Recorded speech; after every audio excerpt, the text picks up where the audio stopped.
For more on those export figures, let's bring in Arthur Dong, teaching professor at Georgetown University's McDonough School of Business. Always good to have you on. Thank you. So starting with China's March exports data, it did fall short, but it was still strong, while imports rose more than expected. What did you see as the most notable highlights and trends from this March trade data?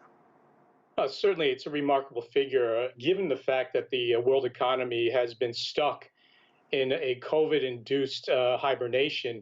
The fact that China's GDP growth has accelerated towards 18%, as well as the aforementioned growth in exports, certainly signals that China is on a fast track towards the recovery of its economy, but also in terms of exploring the global economy.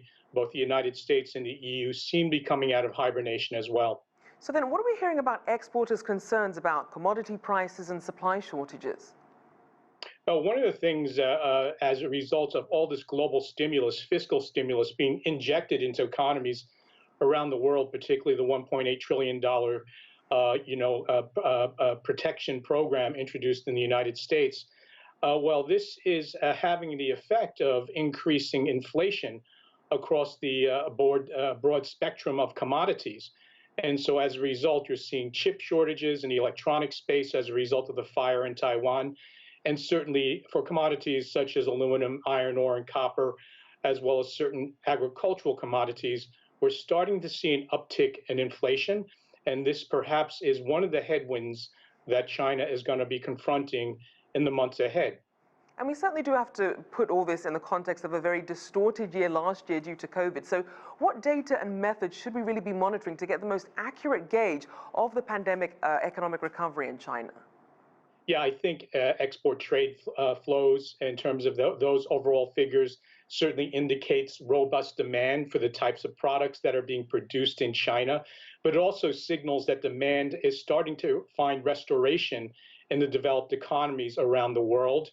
And so that is a very healthy sign, as well as the sort of hard pricing that you're seeing in global shipping. I think you've done many stories on the fact that even getting your hands on a container, the price has fundamentally doubled in price over the past 6 months. And now we are facing a worldwide shortage in containers for shipment. So all of these things are positive signs in terms that the global economy is starting to come out of its COVID-induced hibernation. And perhaps we're going to see a very strong finish towards the second half of 2021. So then what, if anything, does the data tell us about where the U.S.-China trade relationship stands? Well, one of the things that I'm quite worried about is this new bill that's being forwarded in the U.S. Senate, which is the what's known as the Strategic Competitive Act of 2021. It's going to be put to vote in the Senate. And if anything, it's going to continue to complicate this trade relationship between the United States and China.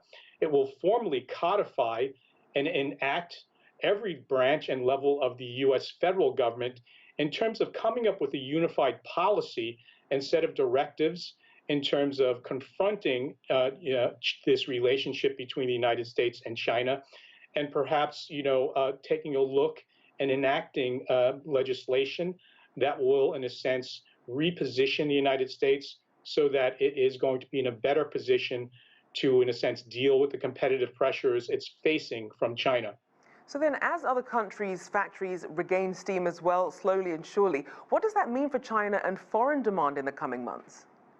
I think foreign demand will continue to be robust. All the more remarkable since that we have, tariffs in place, as many of these kind of parts and industrial parts that are made in Chinese factories, those kind of parts, will wind up in places like the United States and the EU. You'll see continued demand, robust demand in the short run. But I may say that the strong export trade figures might be somewhat problematic in that we've had a spike in certain types of products as a result of the stay-at-home experience of many American families, meaning, increases in the purchases of furniture, increases in the purchases of home-based goods, increases in the purchases of home electronics, as well as toys and things like that, because American families, as they are both living and working out of their homes, have created a high demand for these types of products. And certainly many of these products are made in China, and thus China's supply of these products might in the next several months start to wane. We'll certainly keep an eye on that. Thank you so much.